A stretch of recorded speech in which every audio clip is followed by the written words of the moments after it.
Bonjour et bienvenue dans Portrait de Psy. J'espère que vous allez bien. On se retrouve tous les mois pour découvrir un nouveau portrait de psychologue.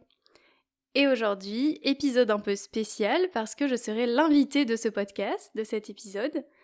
Et j'ai demandé à ma sœur Clémence de prendre le rôle, de l'intervieweur et elle a très gentiment accepté. Bonjour Clémence. Bonjour Lucie, merci de me laisser les rênes de cet épisode. Je vais essayer d'être une bonne intervieweuse. Lucie, si je ne me trompe pas, ton travail de psychologue, c'est de travailler dans une crèche avec des enfants qui sont donc entre tout petits bébés et des enfants qui vont entrer à la maternelle. D'après moi, qui ne suis pas psychologue, ton travail, c'est de vérifier qu'ils en sont au bon stade de leur développement par rapport à ce qui est attendu à leur âge, tant dans les compétences sociales que dans leur interaction avec les adultes ou leur capacité à se séparer de leurs parents, etc. Mais comme je n'y connais rien du tout, je préférerais que tu présentes toi-même ton travail. Oui, mais c'est quand même tout à fait ça, hein. Et mon travail, donc, ça consiste effectivement à suivre l'évolution d'enfants qui sont âgés de 3 mois jusqu'à 3 ans. Donc c'est une crèche qui est un petit peu spéciale puisque c'est une crèche en Belgique et le projet de la direction de cette crèche, c'est d'avoir une équipe pluridisciplinaire où il y a à la fois une psychomotricienne, des éducatrices spécialisées et des psychologues qui s'occupent quotidiennement de l'enfant, donc qui prennent soin de lui par rapport au change, par rapport à la prise des repas, mais aussi dans leurs jeux, dans leurs activités et même au moment des siestes aussi. Et voilà un petit peu. Peut-être qu'on reviendra plus tard sur les raisons pour lesquelles tu as choisi ce métier, mais pour qu'on puisse bien imaginer à quoi ressemble la vie d'une psychologue en crèche, j'aimerais bien que tu me racontes à quoi ressemble ta journée. Ah oui, bonne idée. Alors bah déjà, je commence soit très tôt le matin parce que je peux être en charge de l'ouverture de la crèche. Dans ces cas-là, on voit bien comment ça se passe, la séparation le matin avec les enfants. Donc comment eux, ils se sentent vis-à-vis de ça, comment ils évoluent aussi, parce qu'en fonction des âges et des enfants, bah, pour certains enfants, ça va être plus facile que d'autres. Aussi, si c'est leur papa ou leur maman ou un autre adulte qui vient les déposer, ça varie en fonction des personnes et des jours Mhm. et même des années. Il y a aussi les siestes le matin, parce que les tout petits, il y en a qui font encore la sieste le matin, les plus grands moins. Et dans ces cas-là, les plus grands, on va plutôt proposer une activité à faire avec les grands. Donc là, c'est chacune de nous a environ 2 activités à faire par semaine. Donc il y a une activité le matin, une activité l'après-midi. Et potentiellement, elle a besoin d'aide pour pouvoir bien faire son activité, parce que quand on propose de la peinture à des enfants de 2-3 ans, bon bah forcément, faut être bien Oui, équipé, j'imagine. faut sortir les tabliers, la bâche, tout ça, donc elle a besoin d'un petit coup de main. Ensuite, les grands, ils vont aller dans le jardin parce que la crèche propose un jardin. Donc c'est à ce moment-là où ils vont pouvoir, eux, profiter de cet espace-là pendant que les plus petits vont prendre leur repas. Donc là, j'accompagne soit les enfants à l'extérieur, pour, les surveiller pendant qu'ils sont dans le jardin, soit j'aide les plus petits à prendre leur repas, puisqu'ils sont pas encore tout à fait autonomes, vis-à-vis de ça, mais justement on les pousse aussi à être de plus en plus autonomes, donc c'est aussi les accompagner vers l'autonomie. Et après, donc les grands vont pouvoir accéder à la cuisine, sortir du jardin et prendre eux aussi leur repas. Et pendant ce temps-là, on peut commencer aussi à changer les petits qui ont fini leur repas. Et voilà, après les grands, au fur et à mesure qu'ils finissent leur repas, on les change aussi si besoin. Après, on propose de lire une histoire. Donc ça, c'est vraiment un moment qui est super chouette. Il y a plein de moments comme ça. Enfin, mon quotidien, quand même, c'est surtout de profiter de ces moments-là pour pouvoir observer comment l'enfant évolue, comment l'enfant se développe et voir aussi ce qu'il préfère comme activité, comme jeu. Typiquement, au moment de l'histoire, on peut voir ceux qui s'intéressent, ceux qui s'intéressent moins. Dans la crèche, il y a des enfants qui ont des langues différentes à la maison, donc aussi c'est voir comment ils arrivent à suivre en français une histoire. Et après, donc, c'est l'heure de la sieste. Donc là, ça dure quand même un certain temps. Et nous, c'est aussi le moment où on peut aller prendre notre pause. Et il y en a une qui se relaie pour surveiller la sieste des petits. Et l'après-midi, c'est un peu la même chose qui va se repasser. Mais donc, on va changer les enfants. Il y aura la prise du goûter. On va refaire une activité, aller dans le jardin. Et le soir, c'est qu'il fait la fermeture de la crèche, va pouvoir voir comment se passe le retour avec les parents. Et voilà. Donc c'est un quotidien qui est un peu lié à des missions de puriculture, mais à la fois, c'est vraiment mon regard de psychologue qui est sollicité par la direction à ce moment-là.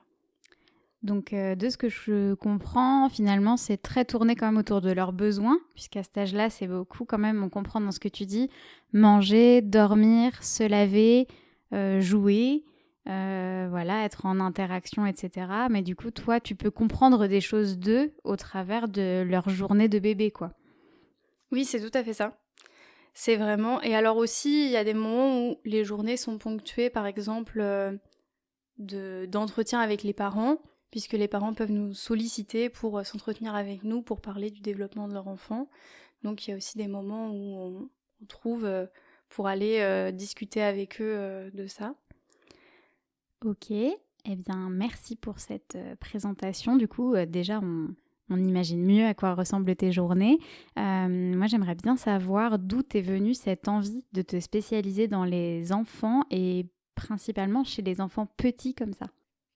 Alors il se trouve que à mon dernier stage de fin d'études, parce que je suis quand même une jeune diplômée, ça va faire un peu plus d'1 an maintenant que je suis psychologue, mais du coup avant ce travail-là, c'était mon stage de fin d'études, ma dernière expérience. J'avais eu l'occasion de rencontrer une toute petite fille de 10 mois, tout petit bébé. Et c'était la première fois en fait que j'étais réellement en relation avec un tout petit dans le cadre de mes études et dans le cadre de la psychologie. Avant, c'était plutôt minimum 3 ans, quoi. Donc, je me suis dit, ah, c'est quand même dommage que j'ai pas, que je sois pas tout à fait à l'aise et pas en confiance tout à fait quand je suis avec un tout petit. En fait, j'ai beaucoup de théories sur ce sujet-là, sur comment ça se passe le développement de l'enfant chez les tout petits. Mais finalement, j'arrivais pas tout à fait à le mettre en lien avec de la pratique. Donc c'était quelque chose qui me manquait finalement dans mon cursus. Et quand j'ai vu que cette crèche recherchait une psychologue, bah, c'est ça qui m'a attirée de me dire ah bah c'est bien, je vais pouvoir me former à quelque chose de nouveau. Et surtout que c'est super essentiel parce que quand on travaille quand même avec des enfants, justement, déjà j'ai 3 ans, mais en fait ils ont quand même eu 3 années de vie Mm. déjà qui sont super importantes et qui sont super essentielles pour eux. Donc, Oui, et quand tu les rencontres à 3 ans, ils viennent pas de tomber du ciel finalement. Ils ont déjà un passif en fait. oui, c'est ça. L'enfant, avant de parler, il vit déjà des choses, même s'il les a pas encore exprimées. Et, c'est vrai que c'est peut-être une idée qu'on peut avoir que tant qu'il parle pas, finalement, on n'a pas accès à ce qui se passe dans sa tête. Et pour le coup, maintenant, ça, c'est vraiment le cœur de ton travail. Donc, tu dis que ce métier-là, c'est un peu un choix pour toi de continuer ta formation finalement en te spécialisant chez les petits pour avoir un peu accès à tout le fil de vie des enfants. Justement, quel est ton parcours? Qu'est-ce que tu as fait comme études, etc. Alors, comme étude, moi j'ai fait une licence de psychologie. Alors, dès la sortie de mon baccalauréat, parce que donc j'étais en France, j'ai fait un bac scientifique à l'époque, maintenant c'est plus comme ça qu'on dit, mais voilà, maths, sciences physique et sciences vie de la Terre. Et ensuite, j'ai fait une licence de psychologie à l'université d'Angers. Et puis, j'ai fait une année de césure pour savoir vers quel master je souhaitais me spécialiser. Parce que c'est vraiment à cette année-là où ça a commencé la sélection. Et je me suis dit avant de me lancer dans un parcours où c'est quand même très difficile de préparer des dossiers pour le master, etc. Je voulais être sûre que je m'oriente vers le bon master. Donc du coup, à ce moment-là, j'ai fait un stage en psychologie où vraiment on accueillait tous les publics différents. Ça allait de 3 ans jusqu'à la personne âgée. Et ça m'a permis de voir aussi avec quel public je voulais travailler. Et c'est à ce moment-là où je me suis dit, Je vais faire un master plutôt axé enfance-adolescence. Donc, j'ai fait un master à l'université de Toulouse, qui est le même master que Julie, qu'on a reçu le mois dernier. Et donc, ça s'appelle Psychologie, éducation, orientation et développement de l'enfant et de l'adolescent. Et ensuite, je me suis retrouvée en Belgique pour aller suivre mon compagnon qui s'est installé là-bas. Et c'est là où j'ai fait mon stage de fin d'études dans la maltraitance des enfants, en fait dans l'évaluation des situations de maltraitance chez les enfants. Et où j'ai pu rencontrer effectivement cette petite fille de 10 mois et ensuite où je me suis lancée à la crèche. Merci. Du coup, on a bien compris un peu quel était ton parcours. Donc, toi, ton truc, c'est la psychologie des enfants. Et tu nous as dit que dans ton travail, il y avait plein d'autres gens qui s'intéressaient à la vie des enfants, etc. Notamment, je crois que tu as dit psychomotricienne. Dans psychomotricienne, il y a psycho. Est-ce qu'elle fait le même travail que toi? Alors, pas tout à fait, c'est pas du tout les mêmes études. La psychomotricienne, c'est plutôt celle qui va être attentive au développement moteur de l'enfant. Et surtout, elle va être super bien placée pour pouvoir mettre en place des ateliers qui vont favoriser le bon développement moteur des enfants. Quand tu dis moteur, c'est physique? Oui, c'est ça. Ah, oui, c'est d'accord, vraiment... ok. par exemple, moi j'ai appris en étant en crèche que on essaye de ne pas mettre un enfant assis avant qu'il sache s'asseoir. Et en fait, on met généralement pas l'enfant dans une position qu'il ne sait pas adopter lui-même.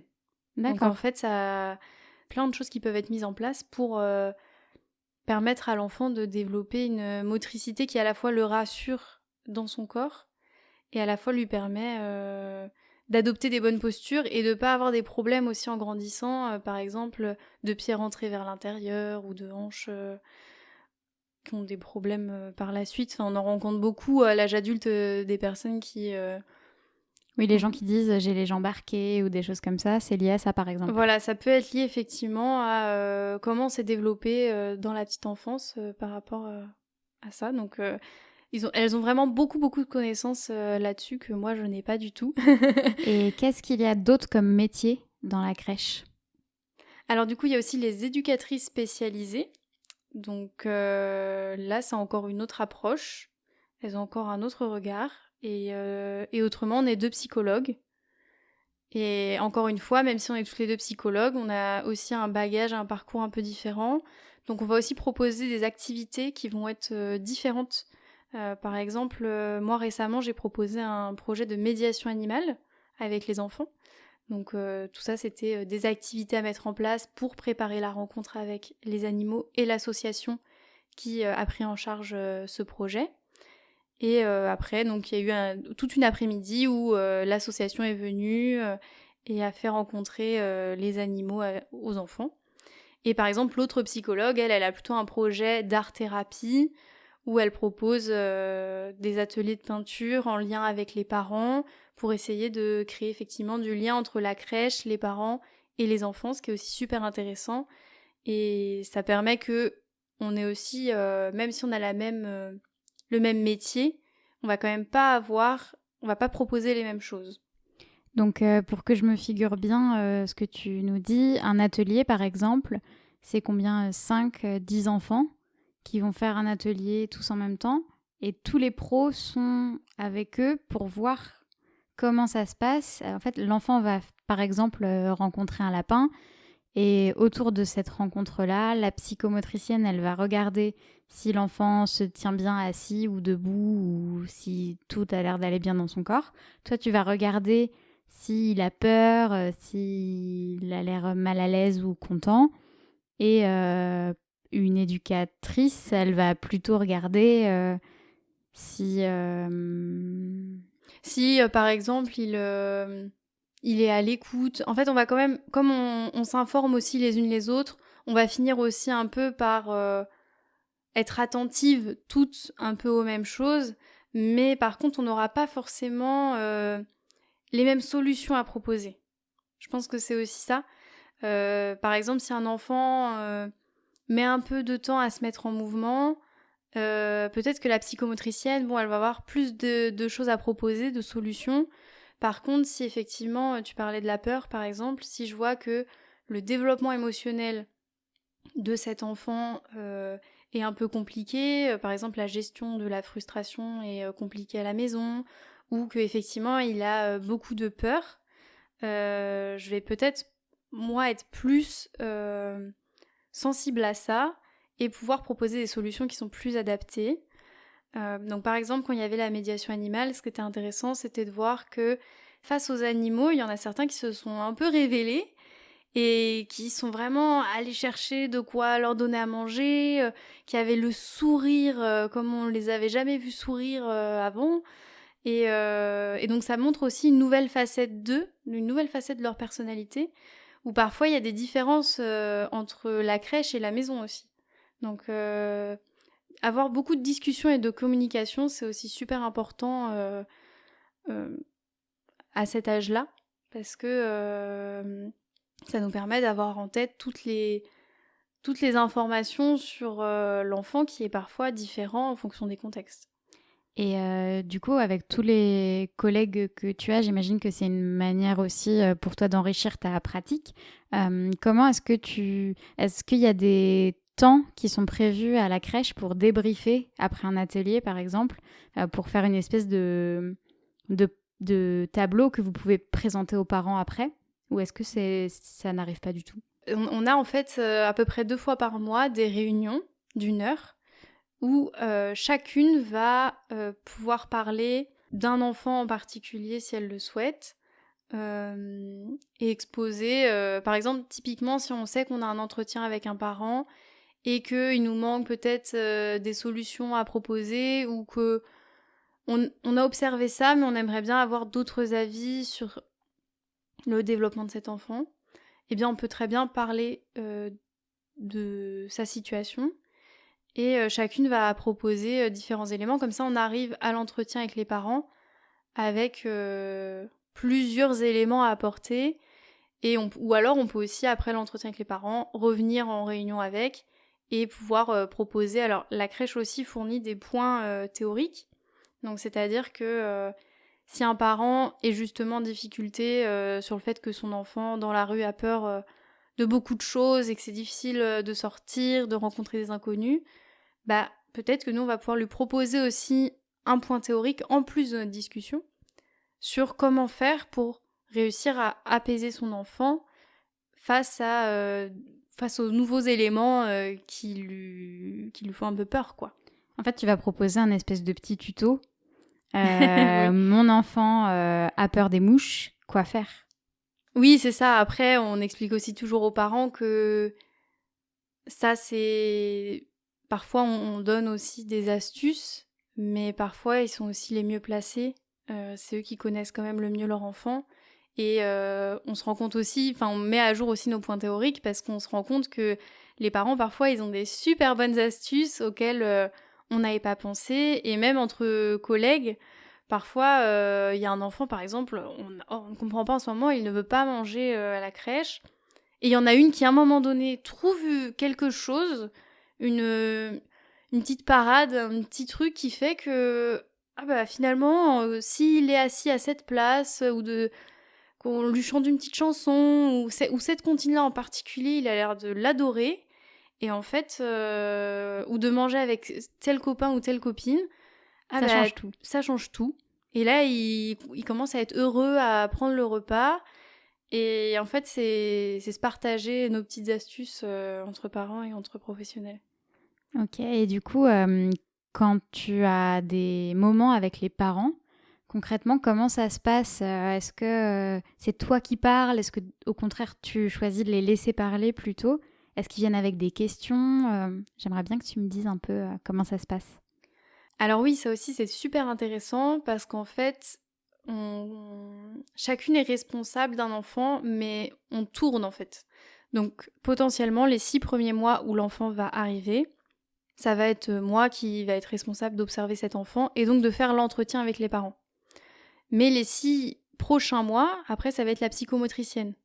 Donc on n'a pas forcément la même approche de l'entretien, on va pas faire les entretiens de la même façon. Et moi, ce que j'aime bien faire quand même, c'est dire mes observations, comment ça se passe à la crèche, dans les grandes lignes. Donc je reviens sur le développement moteur, la séparation, sur le développement émotionnel, la gestion des émotions, sur la prise des repas, comment l'enfant dort, son sommeil, la qualité de son sommeil. Et s'il y a vraiment un point très important sur lequel que je veux aborder, dans ce cas, bien, j'en parle en priorité. Mais ce que j'aime bien, c'est que l'autre moitié de l'entretien soit vraiment centrée sur les questions des parents, comment ça se passe à la maison, parce que en tant que psychologue, j'aime bien faire de la guidance parentale. Ça, c'est vraiment quelque chose que j'apprécie en ce moment dans mon travail. Qu'est-ce que c'est que ce mot, guidance parentale? Alors, la guidance parentale, c'est le fait de guider ou d'aider, en tout cas, d'accompagner les parents à être des parents, finalement. Voilà. Alors pour certains, il y a moins de questions que d'autres. On va dire que les parents, pour qui c'est le 3e enfant, potentiellement, ils sont un peu plus rodés, ils ont déjà des connaissances sur comment ça se passe à cet âge-là, etc. Mais il y a certains parents aussi qui arrivent avec leur propre bagage, et en fait, c'est pas forcément inné, effectivement, de pouvoir savoir comment bien faire avec son enfant. Et surtout qu'aujourd'hui, il y a beaucoup de connaissances qui sont partagées sur Internet, sur les réseaux sociaux. Et parfois, on se perd un peu aussi dans toutes ces informations-là. Il y a aussi des informations qui sont très angoissantes pour les parents, où on dit par exemple « tout se joue avant l'âge de 1 an » ou « tout se joue avant tel âge ». Bon, ça, il y en a eu plein. Avant, c'était « tout se joue avant 6 ans », tout se joue... Donc, aussi, voilà, si des enfants dorment pas très bien, ou un sommeil pas tout à fait dans les clous de ce qui est recommandé, ça peut aussi être super stressant pour certains parents. Donc c'est aussi à nous d'essayer de les rassurer ou de leur proposer des solutions si effectivement il y a quelque chose qui est inquiétant, qui nous alarme. Et voilà un petit peu comment ça se passe quand on fait de la guidance parentale. D'accord. Je te propose, Lucie, qu'on passe aux questions que t'ont posées les auditeurs du podcast. Ouh. Alors, la première question, c'est à quoi sert un psy pour un petit bébé qui n'a encore rien vécu dans sa vie? C'est vrai qu'on peut se dire, un bébé, il n'a pas vraiment de trauma, de problème à résoudre. Il arrive sur cette terre vierge de toute émotion. Pourquoi a-t-il besoin d'un psy? A-t-il besoin d'un psy d'ailleurs? Alors ça, c'est super intéressant que tu parles aussi de la question des traumatismes, parce que le psychologue, effectivement, va aussi pouvoir détecter si il sent que l'enfant est en souffrance. Même à cet âge-là, quand il n'y a pas le langage, on peut repérer des signes qui montrent que l'enfant peut-être est dans une situation, par exemple, familiale compliquée. Donc moi, pour l'instant, j'ai pas repéré, en tout cas, d'enfant qui aurait été dans cette situation-là dans la crèche où je suis, mais on est plutôt là pour le sécuriser, en fait, aussi. Donc être sûr qu'il grandit dans un environnement qui est sécurisant, qui le permette de grandir, tout simplement. Et aussi, je dirais, c'est aussi proposer des activités qui vont être pertinentes à son âge pour encore l'aider à grandir et favoriser son développement. Donc, on l'aide un peu sans qu'il s'en rende compte. Voilà, il sait pas qu'on est psychologue, il s'en fiche, voilà. Mais par contre, c'est lui proposer des adultes qui ont une posture rassurante, qui sont au courant que ils ne sachent pas du tout gérer ses émotions. Les émotions, elles sont la gestion des émotions, c'est au niveau du cortex préfrontal, si ça vous intéresse, dans le cerveau. Et le cortex préfrontal est mature à l'âge de 25 ans. Donc vraiment. Ah oui. Donc toi, pour ceux qui ne le savent pas, tu es tout juste maturée là. Voilà, c'est ça. Exactement. Donc on a aussi, avec nos connaissances, on est aussi beaucoup plus patiente. Ça nous apprend, enfin, avec nos connaissances, voilà, ça nous permet d'être plus patiente, je pense. Et du coup, de proposer quelque chose de plus adapté aux enfants. Donc je dirais que ça sert à ça, un psychologue auprès des tout-petits, et surtout, je dirais qu'on sert surtout à ses parents. Et à cet âge-là, ce qui est le plus important pour un enfant, c'est quand même d'avoir des parents qui sont adaptés pour lui et qui sont sécurisants. Donc tout ce qu'on va apporter à leurs parents, ça va leur être bénéfique, en fait, aussi à eux. Est-ce que je réponds bien à la question ? Je crois que tu réponds très bien à la question, pour le coup. D'accord. J'avais aussi une autre question à te transmettre qui est est-ce que, avec tout ce qu'on entend sur les réseaux sociaux concernant les bébés, est-ce qu'il y a des énormes bêtises qui circulent sur la psychologie des bébés ? Alors, c'est une très bonne question. Je ne regarde pas trop les comptes. Enfin, c'est vrai que moi, j'ai plutôt des ressources qui sont de Scientifiques ? qualité. Voilà, scientifiques, de qualité. Donc finalement, je regarde pas trop ces contenus-là. Maintenant, ce que je peux voir, par contre, c'est qu'on donne beaucoup accès aux enfants quand même aux écrans. Et ça, je pense que c'est vraiment un point, on essaye d'être très vigilante, c'est quelque chose qu'on aborde souvent avec les parents, sur le fait de ne pas exposer ses enfants sur les réseaux sociaux. Alors premièrement parce que il y a quand même des réseaux de pédophilie malheureusement hein, qui existent et qui sont très présents. Donc si on partage une image même d'un tout petit, ça peut alimenter ce type de réseau malheureusement. Et aussi que parfois on s'en rend pas compte, mais on peut partager une vidéo qui nous semble drôle de notre enfant, mais en fait ça peut être un peu humiliant et un peu... Enfin, faut toujours se dire, s'il retombe sur cette vidéo, est-ce qu'il sera heureux de savoir qu'elle a été partagée à tout le monde, qu'elle a été virale, que ce sera le petit bébé... Il y a énormément de vidéos de petits bébés qui pleurent, qui font tomber des trucs, qui font des colères, etc. et qui sont très partagées. Et c'est vrai qu'on se moque beaucoup des bébés finalement. Mais oui, voilà, c'est ça. Donc c'est pas très positif et c'est pas très valorisant pour eux. Donc je pense que ça, c'est aussi un point de vigilance. Et surtout, après, voilà, de montrer aussi des écrans, de montrer des dessins animés avant l'âge de 3 ans. C'est quand même des choses qui ont été montrées scientifiquement que l'enfant n'est pas prêt à recevoir ces images-là. Déjà, la 2D,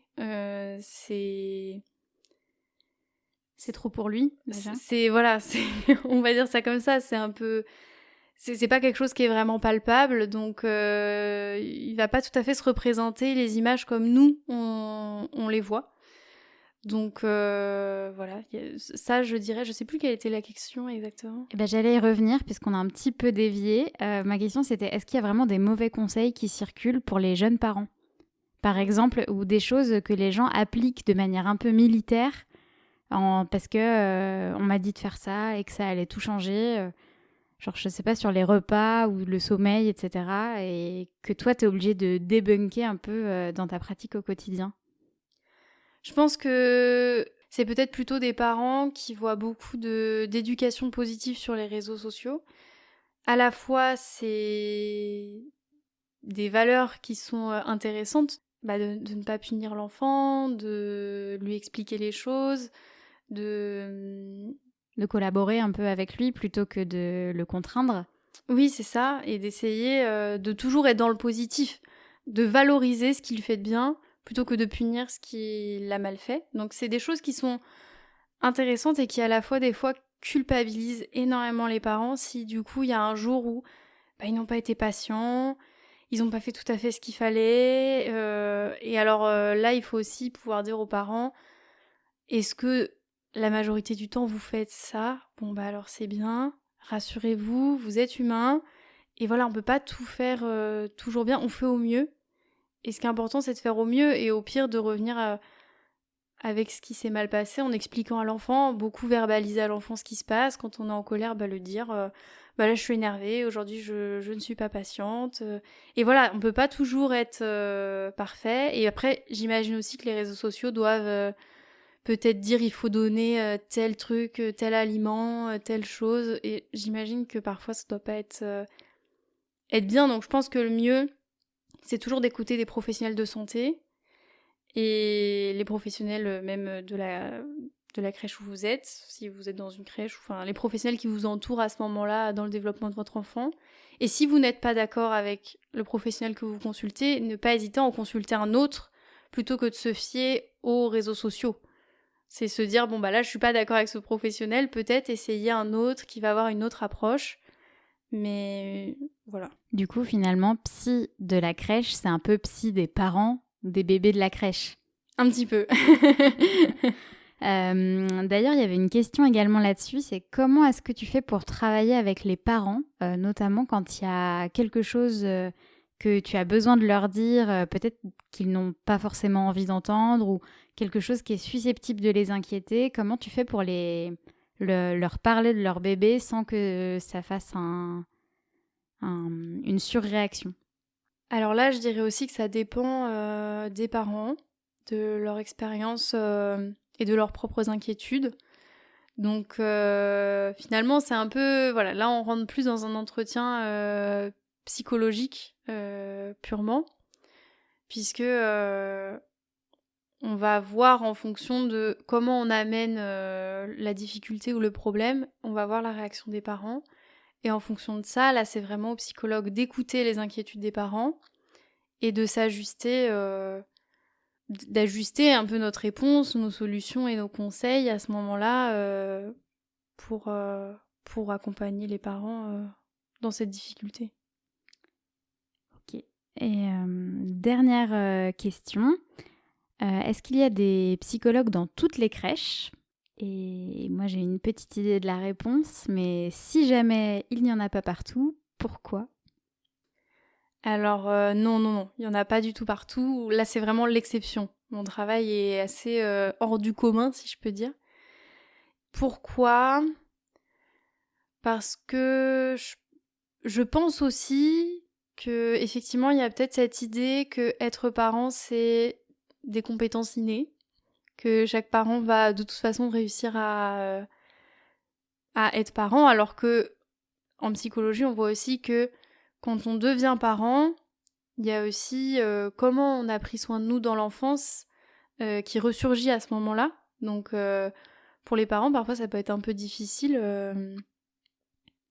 de se reprojeter en fait à cette époque où eux-mêmes ils étaient tout petits et peut-être dans les manquements qu'il y a eu quand ils étaient petits ou les choses qui ont été bien. Donc ils essayent un peu de faire les choses en fonction de leur propre histoire.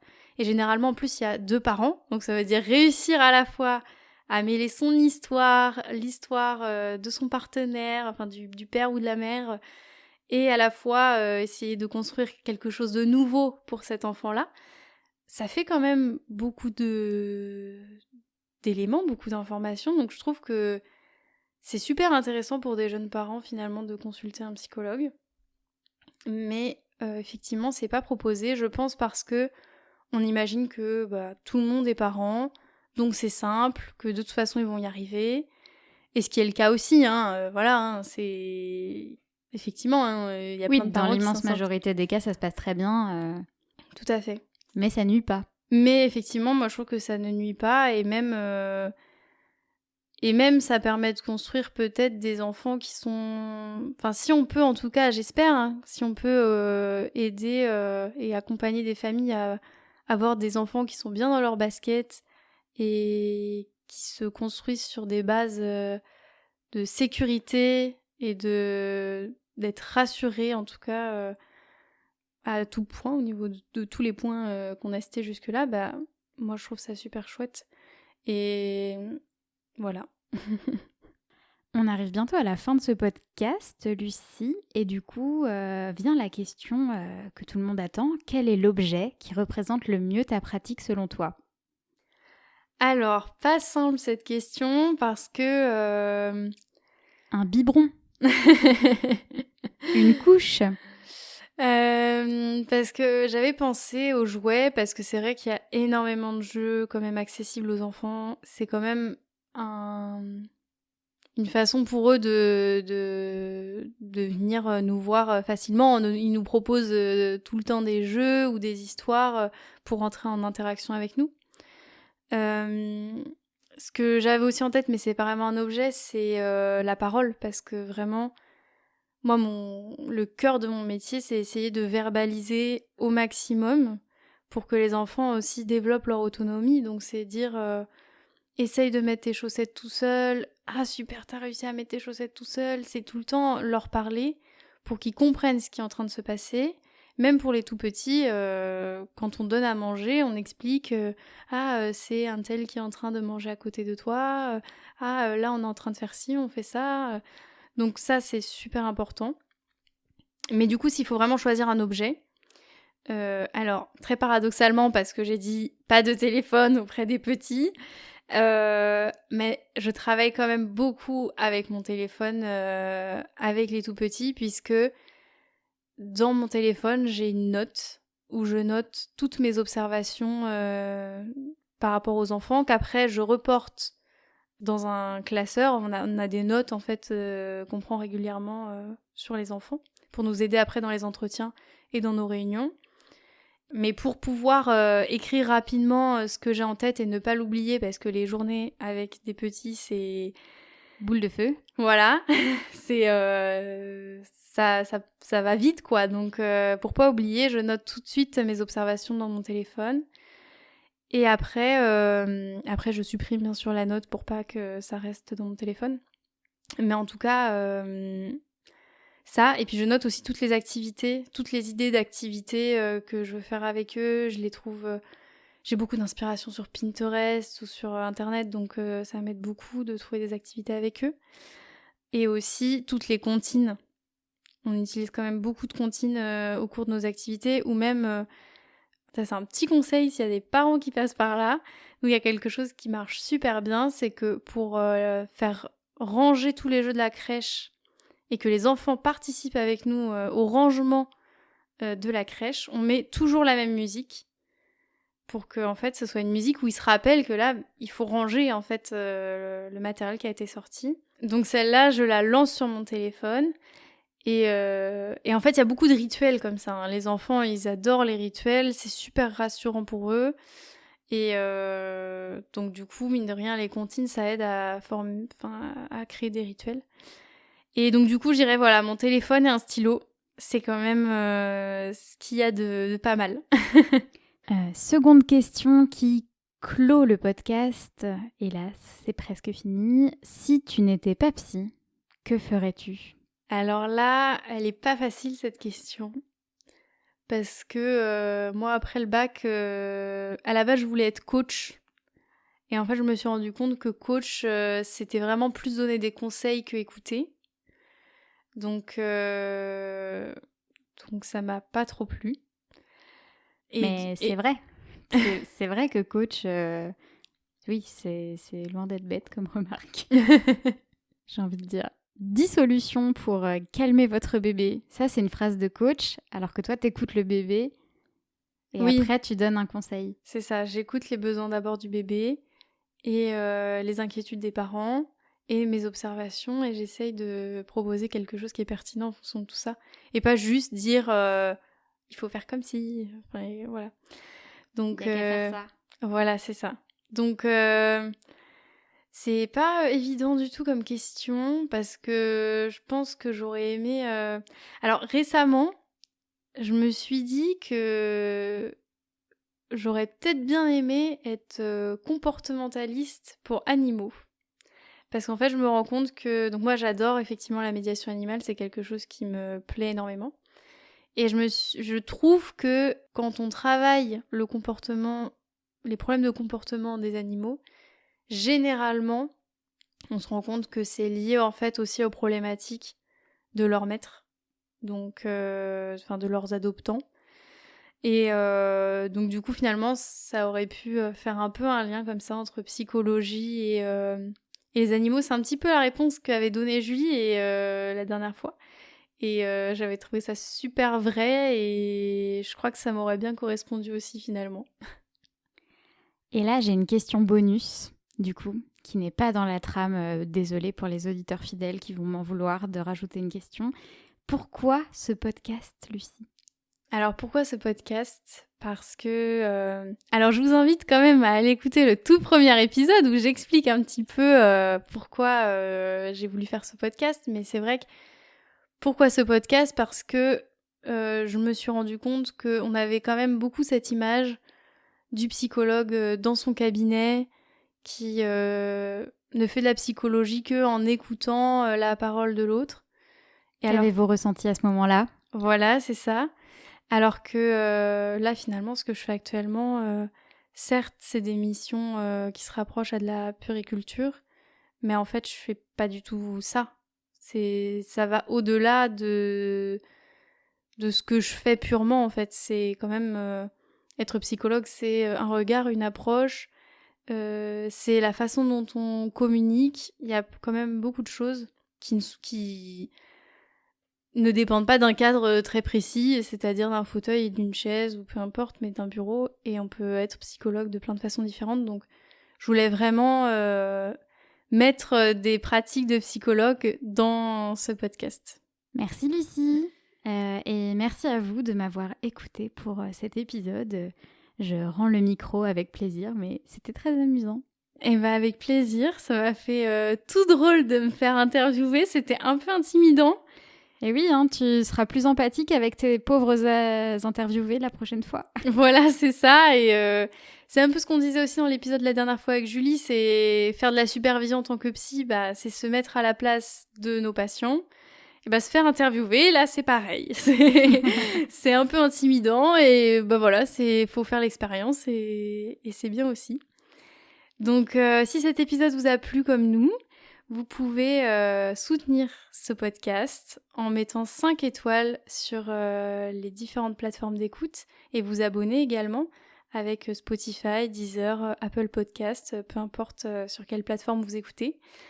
Et vous pouvez aussi également suivre l'actualité du podcast sur les réseaux sociaux, @la chaîne psy, sur Facebook, Instagram. Alors c'est vrai que je continue à dire Twitter, mais maintenant on dit X. Donc Twitter, X, peu importe. Et surtout, n'hésitez pas à vous abonner aussi à la newsletter où je vais vous transmettre toutes les ressources en lien avec ce podcast. Et cette newsletter, c'est tous les 15 du mois, donc ça va. Je ne vous embahis pas votre boîte mail a priori. Donc n'hésitez pas à vous abonner si ça vous intéresse d'avoir les ressources. Voilà. Et je vous dis à bientôt dans un prochain épisode. Salut!